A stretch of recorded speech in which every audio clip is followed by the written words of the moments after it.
Good morning. Welcome to our podcast this morning. My good friend, and I do believe he is a good friend of mine, Josh Dyer. He's the director of the Crawford Park District. Good to have you here this morning. Morning, Dave. It's a nice morning out. I'm finally seeing a little snow. I don't know when people are going to hear this, but there's some snow spitting today. Well, anyway. You know what's going to happen. Eventually, it's going to happen. So. Well, it's going to happen, but when this is probably up and people can watch this thing, it'll be 80 degrees. Oh, okay. You know, Josh. Yeah, that's the way these things work. That's how winter works out. Or when we talk about it being sunny, it's raining out, or other inclement weather. Yep. But it's always a pleasure to have you on. You have a lot of enthusiasm for what you do, which to me, that's very key in all of life. You know who's in their right lane, I always say, when you see the enthusiasm for what you're doing, and you always exemplify a lot of great things with the Park District. I appreciate that, Dave. And, well, we often talk, but and I don't do this, I mean, sometimes we really don't tell people that they are appreciated. You know, I mean, it's very easy for us to go through life and think, man, is anybody really paying attention to what's going on? You know, you go through all these motions. So as a person that's kind of gone down the trail, speaking of trails, when you're closer to the end of the trail than the beginning of the trail, you look back and you think, boy, I wish I would have said some things to some people I did. So I thought, well, gee, just publicly I want to say it. This came out of my mind. So, well, I appreciate it, Dave. Thank you very much. All right. Now, you've got a lot of activities come up, and I'm going to have you probably highlight some. Highlight a few of them, yeah. So sure. We do have monthly programs that kind of run on a monthly theme. We've got feeding days, one a month, Little Explorers for kids 5 and under to kind of check things out. Those are once a month, and then also our Homeschool in Nature. So if you got some homeschoolers, you can contact the Nature Center and figure out how you could possibly get involved with the Homeschool in Nature programs as well. And we can't forget about our Astronomy Club. They put on some great events once a month as well on the last 4th and 5th Saturdays of the month. And you do know, I don't know if we mentioned this last time, but on April 8th, we are going to be eclipsed. Yes. Total eclipse of the heart. So pay attention for some more information coming out of us with some things. We are going to be handing out solar glasses as we get into the next year so that people can observe that solar eclipse safely. So mark your calendars for April 8th. It's going to be a fun day. You got a little rock tune in there too. You know, Carly Simon, Total Eclipse of the Sun. And, the one song of hers, that's one of the lines in there. So You're So Vain, I believe, was that one that came out. So we're going to play that game. We're going to play a lot of games, aren't we today? I like to weave music in. I like my music. So there you go. Well, we get sidetracked easily here. That's all right. That's due to your host. One thing we're going to be trying this quarter is some virtual programming. I know it seems, hey, aren't we done with virtual? The pandemic and stuff's over. But one thing we found is we try to do some adult-oriented programs because adults like to come out and just sit and listen and learn about some natural history topic. And staff put a lot of time and effort into creating these presentations. And sometimes, you get a good crowd, but a lot of times we only get a handful. And it just, we're trying to, we got good information. We've got great naturalists. And to try to make that reach more effective, make their time, Yeah. So we're going to try some virtual programs this winter. All virtual, no in-person stuff. Staff member will be at the Nature Center Zooming, and one of them is going to be Snowy Owls. That'll be the first one here in December. The second one is going to be the Ice Age in Crawford County. That's in January. And then our third one will be on the amphibians of vernal pools, and that'll be in I already mentioned February, but that'll be in February.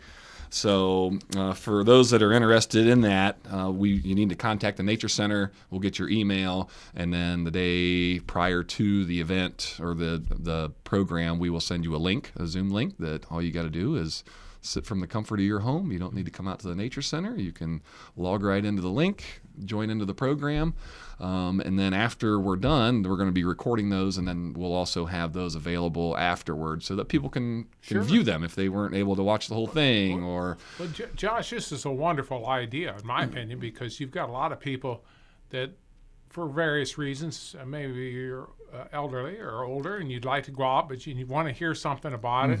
it's a great opportunity for that. Yeah. And again, any way that you can expand knowledge of what you're doing or with nature, it's a plus, right? Yep. And there's just so many great aspects that our staff know about, and it's everybody's got their fortes in the staff, and so we love to share that. Like you said about the passion and the enthusiasm. That's one thing. All the staff share that. Absolutely. With and so we want to make sure that we can effectively reach as many people as possible, and we're hoping this will be a way to do that. So now, do you mind if I transition? There was something about land acquisitions. You and I talked a little bit before we come up. Yep. I guess some big things in this area, huh? Yeah. So here in the last year, I've been working on some land acquisitions, and they have went through. We are official owners of 3 new properties. The first one is kind of on the south end of the county a little bit, down off of Poe Road. It's the property of Judy and Joy Etterlink. Etter's Flowers, for those of you that might remember uptown. So out on Poe Road in Manette Chapel, they had about an 80-acre parcel. 78, I think, is the actual acreage. But so Joy was going to donate part of that to us, and so I asked her. I said, "Well, what about the rest of it?" I said, "I can get some Clean Ohio money for it." So through the Clean Ohio grant funding cycle, we were able to secure that property, and that is going to be known as the Kurtz-Etter Wildlife Area. That's wonderful. Yeah, and so that will be, it's not open yet, but it will be, our goal is for next season to provide opportunities for hunters in the area. There's not a lot of public land for hunters in this area, and so the goal is to, we aren't just a hike and bird watching. We want to provide opportunities for everybody that enjoys the outdoors as much as we can, and so having this property as an extra wildlife area that folks can go out and hunt on is, I think, going to be a definite boost to our to our hunting community to have that access. So what's going to happen here is you've acquired it, but again, this is going to be down the road. We got to develop it. We need to make down the trail. So we need to definitely make sure we got all the property lines marked, because we don't want guys or gals going in there and crossing the property lines, because there are private properties that abut. It'll be helpful to some other property owners there in that area, because their property crosses the Olentangy, and so their access is very limited to that. Yes. So this will be a benefit to those guys and gals as well that do have that property. But it will. We're hoping that it'll be open to hunting next season. So, so that, and that's 78 acres that we've added to the Park District lands, and then another 2 acquisitions, I guess, combined as one, is the Carpenter's Bottom and the Crawford County Conservation League. Those 2 parcels together also equal about 78 acres. So in the realm of land acquisition in park history, these are the 2 largest land acquisitions that the Park District has taken part in over the 20 plus years of our existence. So it was really exciting because with the Carpenter's Bottom, for those that might not be aware, Richard Carpenter was the impetus for me being here, one, but not only just me, but also for the Park District. If it wasn't for Rich, we wouldn't have a Park District in Crawford County.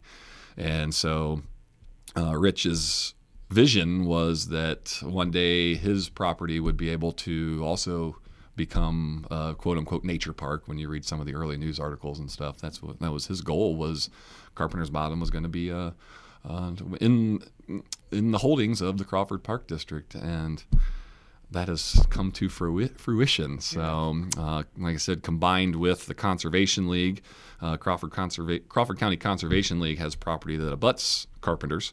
It sits right there on the edge of Bucyrus on 98 and US 30 interchange. And so the Conservation League property was very inaccessible. It's kind of trapped because of when they put the bypass through, it basically split the Conservation League's property, and so it was tough to have, even for them to get a buyer, because if you bought it, you had very, very limited access on how you were going to get to your property. So it just made sense that we kind of took that into the fold of the Carpenter's Bottom acquisition. So. This is very, very exciting. I mean, think about the humble beginnings of the Park District. You're right. So that's pretty exciting. Carpenter's Bottom, unlike the Kurtz Eder Wildlife Area, Carpenter's Bottom Natural Area is what it's going to be called. It is open to the public now. Through Rich's endeavors over the years, he's kept trails maintained, and there's a lot there to park in. So you can go to Carpenter's Bottom today if you would like, and go hike around. There are no trails developed in the Conservation League side yet, but that's of course part of developing parks and preserves. Yep. It's in the works. But the land is accessible now to the public. Yeah. So our hope is that people can get out and enjoy those. I will be leading the first public hike. We've had public hikes there, but this will be the first public hike as the new owners, with the CPD being the new owners. This will be the first official CPD program on that property. So we'll be doing that in February. We'll have a program in February. It's nice. Just come and take a gander at the property, take a stroll around. I'm sure my nature nerd mind it'll be all over the place trying to explore and show you all the cool things that Carpenter's Bottom has to offer. So. Well, now you know what Lewis and Clark went through. Right? A little different. But you get a little thrill out of this. So. Yeah, I mean, what you talked to Lewis and Clark, they didn't have maintained trails. No, they didn't. And they had other issues. Many other issues. They had a lot of other issues. But so Carpenter's Bottom has them. But speaking of trails. Yeah. We are working on another project out at Unger Park. Yeah, out at Unger Park. And this project has been in the works. It's been a process, about 3 years now in the make. Partnered with the Crawford Partnership when this first started, and then the Bucyrus City heard we were wanting to put in a multi-use trail over at Unger Park. Multi-use trail meaning that it's going to be paved. So bicycles, strollers, wheelchairs, just regular hikers, joggers, very passive, no motorized vehicles, of course, but it's going to be a great benefit to the community. It's the quality of life is it's going to help the quality of life, because what's going to happen is this trail is not only going to be in Unger Park, but it's also going to connect down toward to Allmiller Park and the Friendship Bridge, which the Friendship Bridge, once you cross the Friendship Bridge, there's also a paved walking path all the way around Oakwood Cemetery. Then, of course, you can meander your way back to Allmiller Park if you go around Oakwood, and we're also going to have about a mile loop within Unger Park itself. So this will really open up an opportunity for people to, that want to bike or want to really jog a distance or walk a distance on a nice multi-use paved trail. It's going to open up that opportunity. And so through working with the Crawford Partnership, City of Bucyrus, we did secure some ODNR funding through the NatureWorks grant. We also got some capital improvement grant money from the state, some various other, Crawford, the Community Foundation is pitching in, the Friends of the Crawford Park District. Who am I? So we've got some other grants in to kind of help with the fund, but it's the ground is broke already. If you get out to Unger Park, I did get an email and somebody said it looks like a disaster out there, and I said, well, it's an active construction site, so through the winter, if you get out there and you see it looks ugly right now. Yeah. It's a construction site. So know that ugliness will go away, and it will become. It's going to be a great benefit to the quality of life for the citizens of our area to really get out and enjoy safely. As people, our trails sometimes are wet in the spring, and that gets tough to do. But hope. With having that paved trail, people wouldn't have to worry about, making sure they have the right footwear. Yes. They want to go for a hike and they get going, and next thing you know, they start getting into a soggy section of the trail and they got to turn around and back out. This will definitely help with that as well. So something we're really looking forward to. The plan is by October it will be completely done. Of course, the weather's a big factor, but our hope is maybe even possibly before that. So we're looking at. So it's. Yeah, this is just, to me, it's like I said, this is just a wonderful thing. Yeah. And what also is wonderful about this is another reason are another good selling point for Crawford County. Yes. For good place to live and raise your family. Right. And that's always good for, quite frankly, I'll be very honest, the tax base and having people and families here. It's a great thing, but you got to have something for them to be an attraction. Yes. And there's plenty of attraction here. We've got a lot of. Yes. You guys have just done wonderful for this over the years. I'm speaking the whole Park District, way on back to its inception to now. Yeah. I don't think, quite honestly, I'd never conceived it would be where it would be at this point already. Yeah, and I just spoke with Rich before I came up here, and that's his sentiments are the same. Emerson Eckstein, the rest in peace. He said to see, he was part of the steering committee to form the Park District, and he said the same thing. He couldn't believe how much this has really taken off, and the support. We really appreciate the community support. It's awesome. Yeah, Come on, I'm gonna get teary-eyed. It's coming from my heart. Yes, I know it is, because like I said, this is a passionate thing for y'all. Anything else you want to share today, or do you think we pretty much covered it? I think we got it all. But like I said, we do appreciate the community support, and whether you can't get out to these programs, I know people know we're doing good things, and even if you don't make it to these public programs, if you virtual's coming, and then also, naturalists, myself, we're out doing outreach all the time.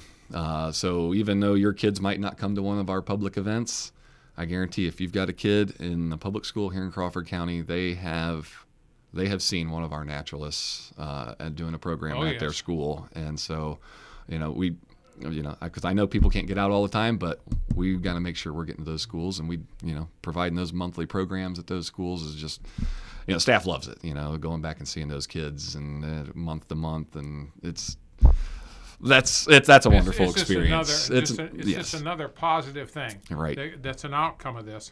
I think probably before we go, I did want to mention about your newsletter, the Trails newsletter. Yep, the winter edition. This is an older one, but there's other one. It's in again. I always say everything's in the pipeline or on down the trail, but those will be out, and they'll have all your winter stuff in there. Right. Yep. And you can check our website. Website's up to date with current programming.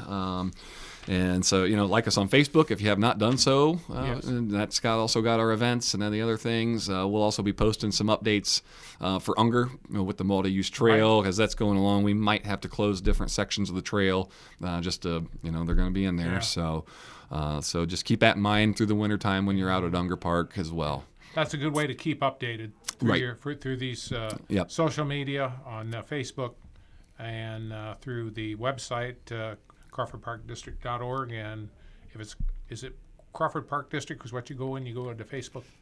Yes, Crawford Park District. Yep. So there's plenty of ways to check on this stuff. Thanks so much. It was a very informative morning here today, and an exciting morning, and thanks an awful lot for being here. I really appreciate having you as a guest, over the many years that I've done you in different venues and the old program and now on podcast. Yep.